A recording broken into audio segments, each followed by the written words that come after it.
সবচেয়ে বড় উদাহরণ ডাক্তার জাকির নায়েক, ঠিক না ঠিক? ডাক্তার মানুষ, উনি যখন দেখলেন যে ডাক্তারি জীবনে বা ডাক্তারি ক্ষেত্রে আমি সফল হয়েছি, তার ওই মেধাটাকে তিনি অন্যদিকে নিয়ে গেলেন। দেখি আমি দিন শিখতে পারি কিনা, দেখি আমি দিনের জ্ঞান অর্জন করতে পারি কিনা, দেখি আমি এই দিনের পথে মানুষকে আহ্বান করতে পারি কিনা।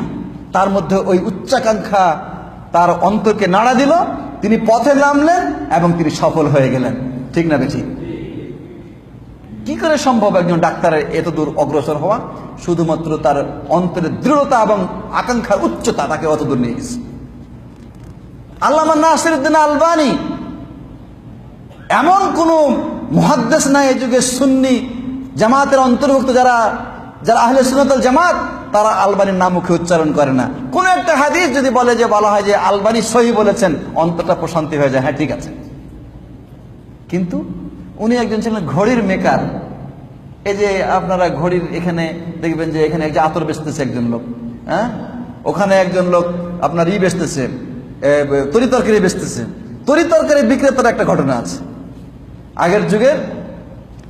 আমি আগে ইমাম আলবানীর কথাটা বলে নিই যে উনি ঘড়ির মেকারি করতেন এরকম মসজিদের বাহিরে, আর মসজিদের মধ্যে দর্শ হইতো, মসজিদের মধ্যে দর্শ হইতো।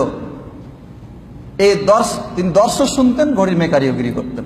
করতে করতে দর্শের প্রতি তার আগ্রহ সৃষ্টি হয়, দুর্বলতা সৃষ্টি হয়। অতঃপর তিনি ধীরে ধীরে আকৃষ্ট হয়ে পড়েন এলেম অর্জন করার প্রতি, এবং সেই এলেম অর্জন করতে গিয়ে এমন এক পর্যায়ে তিনি পৌঁছেছেন যে অসংখ্য অগণিত কিতাব তিনি লিখে গেছেন। এবং যে কথা একটু আগে বললাম যে যারা আহলে সুন্নাত ওয়াল জামাতের অনুসারী, মুহাদ্দিস, উলামায়ে দ্বীন, ফকিহ, তারা এই আলবানীর হাদিসের খেদমত থেকে তারা সবাই আপ্লুত এবং তারা সবাই উপকৃত হচ্ছেন। এমনকি শেখ বিন বাজ রহমতুল্লাহ আলাইহির দর্শ পর্যন্ত বলা হতো যে এই হাদিসটা সহি অথবা হাসান, এটা আলবানী সাহেব বলেছেন।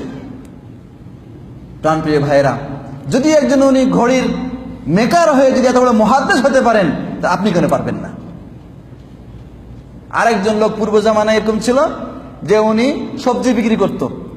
সবজি বিক্রি করতে করতে হাদিসের দর্শ শুনতে তার কাছে ভালো লাগলো এবং তিনি হাদিস শুনতে লাগলেন, এবং শেষ পর্যন্ত তার নাম হয়ে গেল বাক্কাল। বাক্কাল মানে সবজি বিক্রেতা আর কি, কিন্তু মুহাদ্দিস, অথচ তার নাম হাদিসের কিতাবে এসেছে, লেখা আছে সে বাক্কাল।